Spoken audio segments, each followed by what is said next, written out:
வணக்கம். நம்ம இந்திய வரைபடம் குறிப்பா இந்தியாவுக்கு உள்ளே இருக்கிற மாநிலங்களோட எல்லைகள் காலப்போக்குல எப்படி உருவாச்சு, எப்படி மாறுச்சுன்னு என்னைக்காவது யோசிச்சு பார்த்திருக்கீங்களா? இன்னைக்கு இந்த அலசல்ல அத பத்தி தான் நாம ரொம்ப சுவாரஸ்யமா பேச போறோம். சுதந்திரம் கிடைச்சப்போ துண்டு துண்டா சிதறி கிடந்த ஒரு மாபெரும் நிலப்பரப்பு இன்னைக்கு நாம பார்க்கிற நவீன இந்தியாவா எப்படி உருமாறி இருக்கு. இதுக்கு பின்னாடி இருக்கிற அரசியலமைப்பு விதிகளையும் பல ஆச்சரியமான வரலாற்று திருப்புமுனைகளையும் நாம இப்போ உடைத்து பார்க்க போறோம். சரி, வாங்க நேரடியா விஷயத்துக்குள்ள போயிடலாம். நம்ம பயணத்தோட ஒரு சின்ன வழிகாட்டி இதோ. முதல்ல அரசியலமைப்பு விதிகள், அப்புறம் சுதேச சமஸ்தானங்களோட ஒருங்கிணைப்பு, அடுத்து ஒரு பெரிய மொழிவாலி மாநில புரட்சி, அப்புறம் வரைபடத்தை மாற்றியமைத்தது, கடைசியா தொடர்ந்து பரிணமிக்கும் தேசம். இப்படி ஒரு 5 கட்டமா இதை நாம பார்க்க போறோம். பகுதி 1 அரசியலமைப்பு வரைவு, வளைந்து கொடுக்கும் தேசத்தை வடிவமைத்தல். நம்ம இந்திய வரைபடம் சட்டப்பூர்வமா எப்படி மாறும் அப்படிங்கிறதுக்கான அடிப்படை விதிகளை முதல்ல பார்த்துடுவோம். இந்திய ஒன்றியத்தை விவரிக்கிற இந்த ஒரு பவர்ஃபுல்லான வாக்கியத்தை கவனிங்க. அழிக்கக்கூடிய மாநிலங்களை கொண்ட அழிக்க முடியாத ஒன்றியம். இதுக்கு அர்த்தம் என்ன தெரியுமா? இந்தியாவோட வெளி எல்லைகள் ரொம்ப ரொம்ப உறுதியானது, அதை யாராலையும் பிரிக்க முடியாது. ஆனா உள்ளே இருக்கிற மாநில எல்லைகள் களிமண் மாதிரிங்க. தேவைக்கேத்த மாதிரி நம்ம பாராளுமன்றத்தால அந்த எல்லைகளை தொடர்ந்து மாற்றி அமைக்க முடியும். அரசியலமைப்போட சில பிரிவுகளுக்கு இடையில இருக்கிற வித்தியாசத்தை நாம புரிஞ்சுக்கணும். குறிப்பா பிரிவு 2க்கும் 3க்கும். பிரிவு 2ங்கிறது முற்றிலுமா புதிய நிலப்பரப்புகளை இந்தியாவுக்குள்ள கொண்டு வரது பத்தினது. ஆனா பிரிவு 3 தான் இங்க உண்மையான கேம் சேஞ்சர். இதுதான் இந்தியாவோட உள் எல்லைகளை மாற்றி அமைக்கிற முழு அதிகாரத்தையும் பாராளுமன்றத்துக்கு கொடுக்குது. ஒரு புதிய மாநிலத்தை உருவாக்குறதோ இல்ல ஏற்கனவே இருக்கிற மாநிலத்தோட பரப்பளவை மாத்துறதோ, இது எல்லாத்தையும் ஒரு சாதாரண பெரும்பான்மை மூலமாவே பாராளுமன்றத்தால ஈஸியா செஞ்சிட முடியும். ஆச்சரியமா இருக்குல்ல? இந்த சட்டத்துல இன்னொரு முக்கியமான விஷயம் இருக்கு. ஒரு மாநிலத்தோட எல்லைய மாத்தணும்னா குடியரசுத் தலைவரோட முன் அனுமதியும் சம்பந்தப்பட்ட மாநில சட்டமன்றத்தோட கருத்தும் கண்டிப்பா கேட்கப்படணும். ஆனா இங்கதான் ஒரு ட்விஸ்ட். மாநில சட்டமன்றம் என்ன கருத்து சொன்னாலும் அதை ஏத்துக்க வேண்டிய கட்டாயம் மத்திய அரசுக்கு கிடையாது. மாநிலத்தோட எல்லைய கூட்டவோ குறைக்கவோ இல்ல பெயர் மாத்தவோ செய்யற இறுதி அதிகாரம் முழுமையா மத்திய அரசு கிட்ட மட்டுமே இருக்கு. பகுதி 2 சுதேச சமஸ்தானங்களை ஒருங்கிணைத்தல், முதல் மாபெரும் இணைப்பு. இது வரலாற்று ரீதியா எப்படி நடந்துச்சுன்னு இப்போ பார்க்கலாம். 1947ஆம் வருஷத்துக்கு கொஞ்சம் பின்னோக்கி போவோம். இந்த 552 அப்படிங்கிற நம்பரை பாருங்க, எவ்வளோ பிரம்மாண்டமான எண் இல்லையா? இதுதான் சுதந்திரம் கிடைச்சப்போ இந்தியா முழுக்க தனித்தனியா சிதறி கிடந்த சுதேச சமஸ்தானங்களோட எண்ணிக்கை.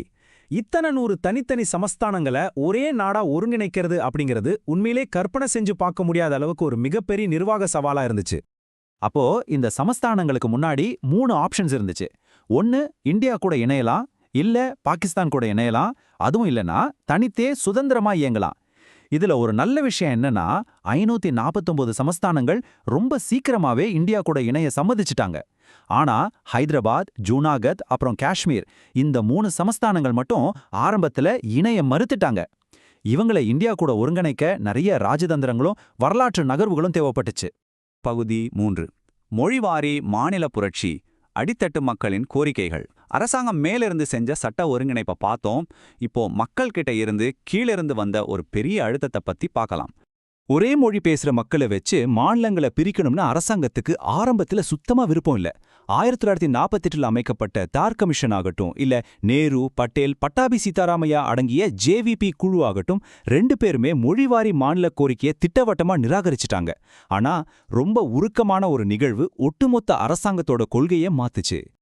அதுதான் பொட்டி ஸ்ரீராமுலு அவங்களோட 56 நாள் தொடர் உண்ணாவிரத போராட்டம். தெலுங்கு பேசுற மக்களுக்கென தனி மாநிலம் வேணும்னு போராடி அவர் தன்னோட உயிரையே தியாகம் செஞ்சாரு. அவரோட மரணம் மக்கள் மத்தியில ஒரு மாபெரும் கொந்தளிப்பை ஏற்படுத்துச்சு. வேற வழியே இல்லாம 1953ஆம் வருஷம் அக்டோபர் மாசம் இந்தியாவோட முதல் மொழிவாரி மாநிலமா ஆந்திரா உருவாக்கப்பட்டுச்சு.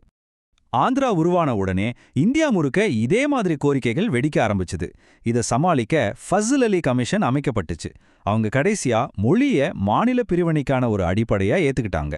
ஆனா சும்மா பிரிச்சிட முடியாது, தேசம் செதறிடக்கூடாதுங்கிறதுக்காக 4 முக்கியமான நிபந்தனைகளை அவங்க உறுதியா முன் வச்சாங்க. அதுல நாட்டோட ஒற்றுமை, பாதுகாப்பு அப்புறம் பொருளாதார நிலைத்தன்மைக்கு எந்த பாதிப்பும் வரக்கூடாது அப்படிங்கறதுல அவங்க ரொம்ப ரொம்ப தெளிவா இருந்தாங்க. இதோட ரிசல்ட் என்ன தெரியுமா? 1956ஆம் ஆண்டோட மாநில மறுசீரமைப்பு சட்டம். இந்த சட்டம் ஒரு மிகப்பெரிய தெளிவை கொண்டு வந்துச்சு. 1950கள்ல ஏ பி சி டின்னு ரொம்பவே குழப்பமா இருந்த 29 மாநிலங்களை முறையா அப்படியே கேன்சல் பண்ணிட்டு ரொம்ப சிம்பிளா 14 மாநிலங்கள் 6 யூனியன் பிரதேசங்கள்னு இந்தியா வரைபடத்தை ரொம்ப அழகா மறுவடிவமைப்பு செஞ்சாங்க. பகுதி 4 வரைபடத்தை மாற்றி அமைத்தல், பல தசாப்த கால மாற்றங்கள். 1956க்கு அப்புறம் என்ன நடந்துச்சுன்னு பார்க்கலாம் வாங்க.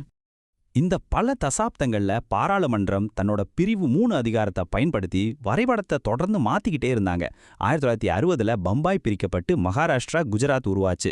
அப்புறம் 1963ல நாகாலாந்து, 1966ல பஞ்சாப் மாநிலம் பிரிக்கப்பட்டு ஹரியானா உருவாச்சு. குறிப்பா அகாலிதளம் முன்வச்ச கோரிக்கைகளால இது நடந்துச்சு. அப்படியே 1972ல மணிப்பூர், திரிபுரா, மேகாலயான்னு தொடர்ந்து பல மாநிலங்கள் நம்ம வரைபடத்துல புதிதா உதயமாகிட்டே இருந்துச்சு. சரி, உள் எல்லைகள் ஓகே. சர்வதேச எல்லைகளை நம்ம அரசியலமைப்பு எப்படி கையாளுது? ஒரு நிலப்பரப்பை வெளிநாட்டுக்கு கொடுக்கணும்னா கண்டிப்பா அரசியலமைப்பு திருத்தம் செஞ்சே ஆகணும்னு உச்சநீதிமன்றம் ரொம்ப தெளிவா சொல்லியிருக்காங்க. அதுபடிதான் 1960ல பெருபாரி யூனியன் பகுதியை பாகிஸ்தானுக்கு கொடுக்க 9வது சட்ட திருத்தமும், 2015ல வங்கதேசத்து கூட ஒரு 162 சிறிய நிலப்பரப்புகளை மாத்திக்க 100வது சட்ட திருத்தமும் பயன்படுத்தப்பட்டுச்சு. சர்வதேச விவகாரங்களை சட்டம் எவ்ளோ பக்காவா டீல் பண்ணுது பாருங்க. இதுல ஒரு ரொம்பவே தனித்துவமான நிகழ்வுன்னா அது சிக்கிம் மாநிலத்தோட இணைப்பு தான். 1947 வரைக்கும் சோக்கியால் மன்னரோட ஆட்சியில் இருந்த ஒரு சுதேச சமஸ்தானம் எப்படி படிப்படியா இந்தியாக்குள்ள வந்துச்சு தெரியுமா? முதல்ல 1974ல 35வது சட்டத்திருத்தம் மூலியமா ஒரு இணை மாநிலமா சேர்க்கப்பட்டு, அடுத்த வருஷமே 36வது சட்டத்திருத்தம் மூலியமா இந்தியாவோட 22வது முழு மாநிலமா உயர்ந்துச்சு. அரசியலமைப்போட நெகிழ்வுத்தன்மைக்கு இதைவிட ஒரு சிறந்த உதாரணம் சொல்லவே முடியாது. பகுதி 5 தொடர்ந்து பரிணாமிக்கும் தேசம், நாளைய வரைபடம். இப்போ நாம நம்ம நவீன காலகட்டத்துக்கு வந்துட்டோம். அரசியல் அமைப்போட 3வது பிரிவு இன்னைக்கும் எவ்வளவு ஆக்டிவா வேலை செஞ்சுட்டு இருக்குன்னு இந்த நவீன கால மாற்றங்களை பார்த்தா புரியும். 1987ல மிசோரம் அமைதி ஒப்பந்தம் மாதிரி விஷயங்களால மிசோரம், அருணாச்சல பிரதேசம், கோவா மாநிலங்கள் உருவாச்சு. அப்புறம் 2000 வருஷம் சத்தீஸ்கர், உத்தரகாண்ட், ஜார்க்கண்ட்னு 3 மாநிலங்கள் வந்தன. ரொம்ப சமீபத்துல ஒரு நீண்ட நெடிய போராட்டத்துக்கு பிறகு 2014ல ஆந்திராவிலிருந்து பிரிக்கப்பட்டு இந்தியாவோட 29வது மாநிலமா தெலுங்கானா உருவானதை நாம எல்லாரும் பார்த்திருப்போம். சில நேரங்கள்ல மாநிலங்களோட எல்லைகள் அப்படியே மாறாம இருந்தாலும் அதோட அடையாளங்கள் மாறிக்கிட்டே தான் இருக்கு. மக்களோட உணர்வுகளுக்கும் வரலாற்றுக்கும் ஏத்த மாதிரி பல பெயர்கள் மாற்றப்பட்டிருக்கு. உதாரணத்துக்கு ஐக்கிய மாகாணங்கள் அப்படிங்கிறது உத்தரப்பிரதேசனும், மெட்ராஸ் அப்படிங்கிறது தமிழ்நாடனும், ஒரிசா ஒடிசானும் காலப்போக்கில் மாறிக்கிட்டே வந்திருக்கு. இப்போ உங்ககிட்ட ஒரு முக்கியமான கேள்வி. 1950ல இருந்ததற்கும் 2014க்கும் இடையில இந்தியாவோட வரைபடம் இவ்ளோ பிரம்மாண்டமான மாற்றங்களை சந்திச்சிருக்குன்னா, இன்னும் ஒரு 50 வருஷம் கழிச்சு இந்தியாவோட உள் எல்லைகள் எப்படி இருக்கும்னு நீங்க நினைக்கிறீங்க? இந்த அழிக்க முடியாத ஒன்றியத்துல இருக்கிற அழிக்கக்கூடிய மாநிலங்கள் இன்னும் எப்படியெல்லாம் செதுக்கப்படும்? எந்தெந்த புதிய அடையாளங்கள்லாம் முளைக்கும்? இதை கொஞ்சம் யோசிச்சு பாருங்க. இந்த ஒரு சுவாரஸ்யமான கேள்வியோட இந்த அலசலை நாம முடிச்சுக்கலாம். கண்டிப்பா இது உங்களுக்கு ரொம்பவே பயனுள்ளதா இருந்திருக்கும்னு நம்புறேன். மீண்டும் இதே மாதிரி இன்னொரு ஆழமான அலசல்ல சந்திப்போம்.